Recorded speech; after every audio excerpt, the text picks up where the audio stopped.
Hi everyone, my name is Keith Brooks and this is Brooks Channel, and for today's video I'm going to continue reading the first draft of my Outcasts novel.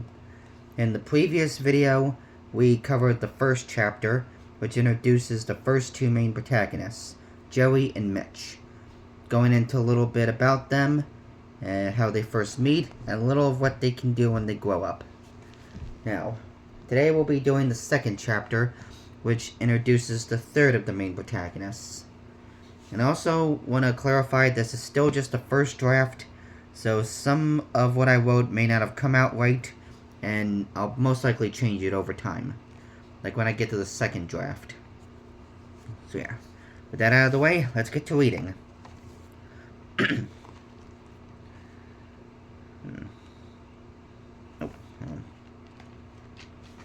we go.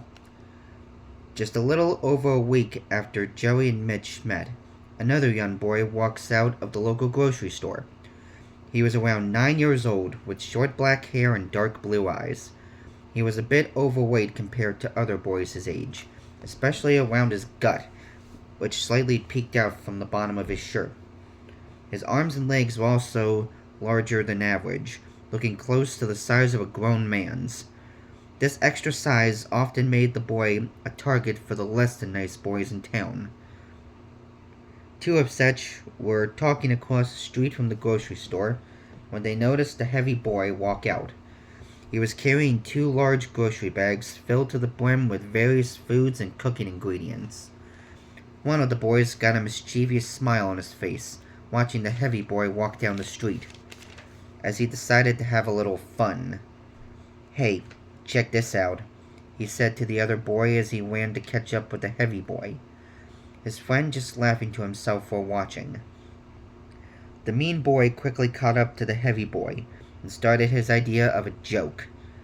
"Hey, that's supposed to be your lunch?" he jokingly asked as the heavy boy ignored him and kept walking. "'Cause my whole family could last a week off all that stuff," he continued, only for the heavy boy to keep ignoring him. The mean boy got annoyed at the heavy boy's lack of response and snapped, "Hey, I'm talking to you, fat ass." He then swatted the grocery bag out of the heavy boy's left arm, its contents spilling out along the sidewalk. The heavy boy looked down at the spilled groceries for a moment before putting down the bag in his right arm. He then turned to the mean boy and quickly grabbed him by the collar of his shirt and tackled him to the ground. Before the mean boy could respond, the heavy boy punched him in the face as hard as he could. That one hit was enough to break the mean boy's nose and leave him screaming in pain. The heavy boy looked down at him straight in the eye before yelling at him. "What the hell's wrong with you?" he yelled at the mean boy, crying beneath him. "There are people that need that food, and you almost ruined it." The mean boy could only continue lying there and cry. Seeing his friend running away, he had no one to help him. He looked up at the heavy boy with tears flooding his eyes and a little blood dripping from his nose. "I'm sorry," he said with a whimper. The heavy boy looked at him for a moment before getting off of him. "Don't ever do it again," he said before going to pick up his groceries. With everything intact, the heavy boy walked off, leaving his would-be bully lying there on the sidewalk. The heavy boy's name was Jay Michaels, both a superhuman and chef in training. Jay's life was not a simple one. His mother died from difficulties with childbirth, and his father left months earlier, for reasons his son had yet to learn about. With no other known family, Jay was taken in by a close friend of his parents, the man who needed the groceries Jay was carrying. Jay's destination was the town diner, a simple, homey place that was quite popular with both locals and outsiders. It's also where Jay calls both his home and where he learns to cook. This place, named after its owner, is called Constanzo's Diner. The diner was, as usual, filled with customers that day. Mostly they were residents of Highmore, with a few from out of town. They were all enjoying some of the various dishes served there. Not a single person would leave unsatisfied. Jay made his way to the kitchen, where he put both grocery bags down on a nearby counter. He then looked around until seeing the diner's owner. His back was turned from Jay as he was cutting onions for a dish. "Hey, I'm back," Jay called out to him. The man turned around to face him. The man was named Costanzo Gentili. Originally from the West region, he traveled the UR to pursue his life's dream of becoming a chef. His journey eventually led him to Highmore, where he reunited with Jay's parents, his closest friends growing up. Despite the locals' distrust of the abnormal, Costanzo settled in town and opened his diner, becoming one of the few outsiders to be at least somewhat respected. Costanzo looked over at Jay, the boy he raised since the death of his mother 9 years ago. The boy he had just a few months ago began teaching his culinary skills to. With a stern face, he looked at the boy while walking towards him, curious how his trip had gone. "How'd everything go?" Costanzo asked as he stopped just 3 feet away from Jay. Jay looked away from him awkwardly, trying not to bring up what happened with the mean boy on the way back. "Fine. It went fine," he said nervously. Excuse me. Costanzo just looked at him suspiciously. "So nothing happened while you were out?" he asked while narrowing his eyes. Jay tried looking him in the eyes and said, "Nope, nothing." Costanzo only leaned forward before responding. "Are you sure?" Jay tensed up at the question. He just let out a small sigh of defeat before looking at Costanzo more normally. "Alright," Jay finally began to admit. "There was one kid that was messing with me, and I hit him a little too hard." Costanzo just walked right up to Jay and put a hand on his shoulder. "I see," he said before glaring down at Jay. He then quickly lifted his hand up and smacked him on the back of the head hard. "You dumbass!" he yelled as Jay rubbed where he was hit in pain. "Ow!" Jay groaned before looking up at Costanzo angrily. "Why'd you hit me that hard?" he asked with irritation in his voice. "'Cause you're gonna get us both in trouble acting up like that," Costanzo yelled back at him. "What were you thinking?" "I had to," Jay said, looking more serious. "That kid knocked one of the bags out of my hand and made everything spill out. It all could have gone ruined and wasted, so I lost it." He then hung his head slightly downward and shut his eyes. "I'm sorry, boss." Costanzo just stared at Jay as he spoke, letting out a small sigh after he finished. "What you did was still stupid," he said to Jay, "but it's good to see you having so much respect for food." Jay looked up, unsure of what he meant. "What do you mean?" he asked. At that, Costanzo looked at Jay with a look of both seriousness and sincerity.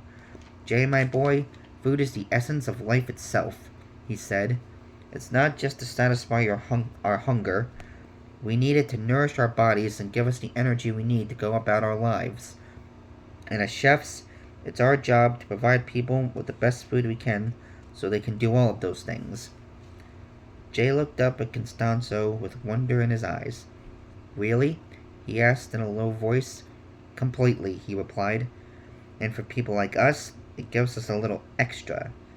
To demonstrate his point, Costanzo walked up to a large, heavy-looking box and effortlessly lifted it over his head. Whether it was fate or mere coincidence, Jay and Costanzo both were born with the exact same superhuman abilities. Not only were they born with superhuman strength, but also the rare power of trait enhancement. By eating and drinking specific things, they were able to enhance their strength and other physical traits depending on what they consume. Jay had shown signs of having this power, but still had yet to learn to properly use it. "Does that mean you'll finally show me how to use Trait Enhance?" Jay asked with a big smile on his face. Costanzo put the box down before smiling back at Jay. "Only if you keep up on your cooking training. Remember, foods that are well prepared make the enhancement stronger. So wash up and get ready." "Okay," Jay said excitedly as he ran off to get changed. I'm going to take a quick drink before we continue.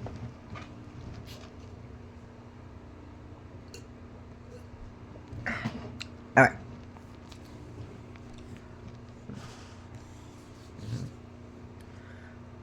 While Jay had begun his cooking lessons for the day, two other boys were out nearby.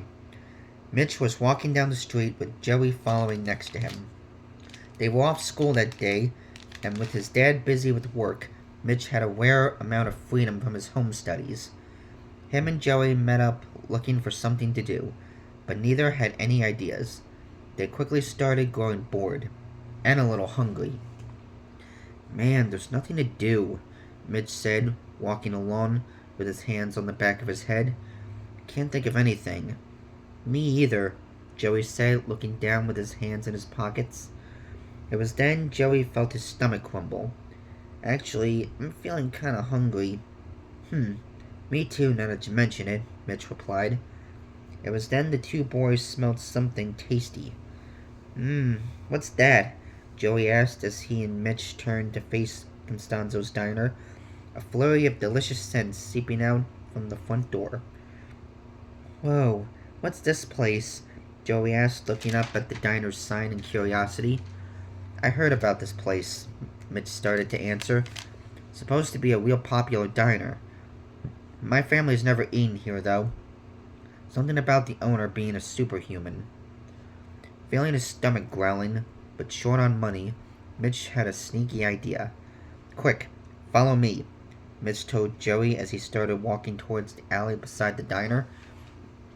Mitch, what are you doing? Joey asked while walking behind him, feeling nervous as they went on. Mitch just stayed silent until they reached the diner's back door. Mitch slowly opened the door and peeked through the crack. The staff were too preoccupied to notice them. Some prepping ingredients, others cooking orders and washing dishes. As he continued looking, Mitch saw the perfect target, a plate full of freshly made hamburgers, standing on a counter in the middle of the kitchen. There we go, he said, licking his lips at the sight. Mitch, what are you doing?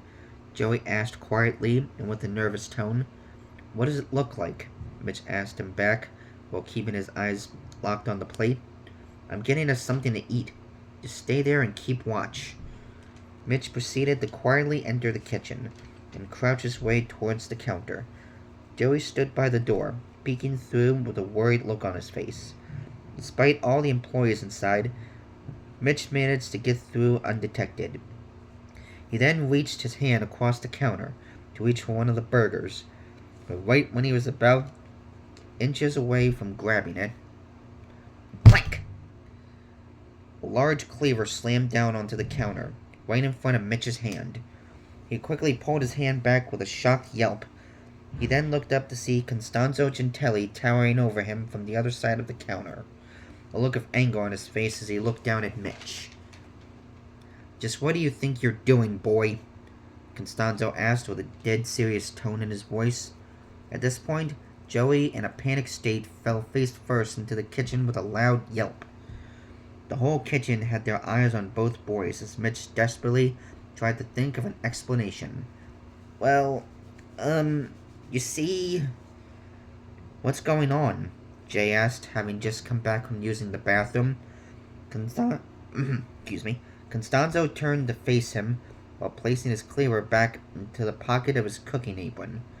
Well, Jay, I just caught two little punks trying to steal the burgers you just made. Jay took notice of Mitch standing up, and Joey walking over to stand next to him. We're really sorry, Joey said while bowing his head. Mitch put his hand in front of Joey before speaking. Look, this was all my idea. We were hungry and didn't have the money to buy anything. I was just being stupid and dragged my friend into this, so just put all this on me, okay? Mitch, Joey said, looking at him in surprise. Joey looked at Mitch and Joey for a moment longer before finally speaking. They can have some if they want, he said calmly. Both the other boys looked at Jay with a look of disbelief, before saying, What? Together. If they're that hungry, I'll let them have a few, Jay said. Besides, I've been waiting other people to try out my cooking so it works out.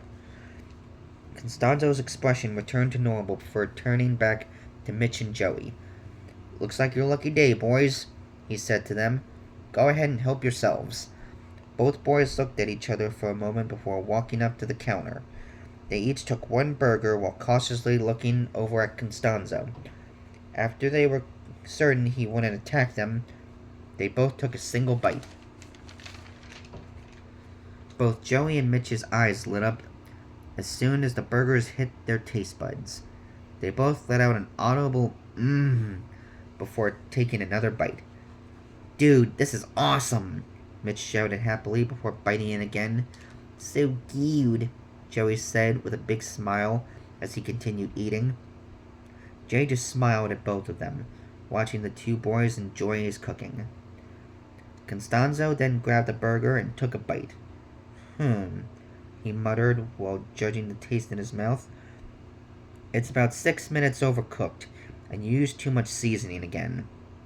Oh, Jay said in disappointment of his teacher's criticism. But it's a little better than last time. Keep working on it. Constanzo finished before walking off to continue his duties. Wow, he's kinda harsh, Mitch said as he and Joey both finished their burgers. Sometimes, but he's never wrong about anything food-related, Jay replied. Anyway, thanks for trying out my burgers. Sure, and sorry again for trying to snatch 'em, Mitch said while rubbing the back of his head. Next time you can just come by and ask, Jay said. Actually, I'm gonna start learning to make fried chicken tomorrow if you want to try that. Yeah, that'd be cool, Mitch said happily. Yay, that's my favorite, Joey shouted in excitement. Great, that'll help me out a lot, Jay said before starting to wrap up the remaining burgers for later. Soon after, Mitch and Joey started making their way home, each carrying a small bag with 3 burgers each. Inside. Well, today didn't end up boring after all, Mitch said. I knew, Joey replied happily. We got yummy food and made a new friend. Or at least someone to get free food from, Mitch said jokingly. Joey just gave him a look of disappointment at that statement. I'm joking, Mitch reassured. Joey just smiled as he and Mitch continued walking home. Both boys happy to have full stomachs and a new friend. And that's the second chapter. Like I said, some of it may not have come out right, but I'll fix it up when I get to the second draft. Yeah, this was a pretty simple chapter overall. Yeah, just to introduce Jay and how he meets Joey and Mitch. And a little bit about what he can do. And what he's gonna do later on. And, yeah. Next time, we'll get to the third chapter and introduce the fourth main protagonist. So I hope you look forward to that. And also, sorry if my reading was a little awkward, like in the previous ones. Yeah, hopefully I can improve as we go on. And yeah, not much else to say, so I'm just gonna end the video here. And as always, please let me know what your thoughts about this were in the comments. And with that, I will see you all in the next video. Bye.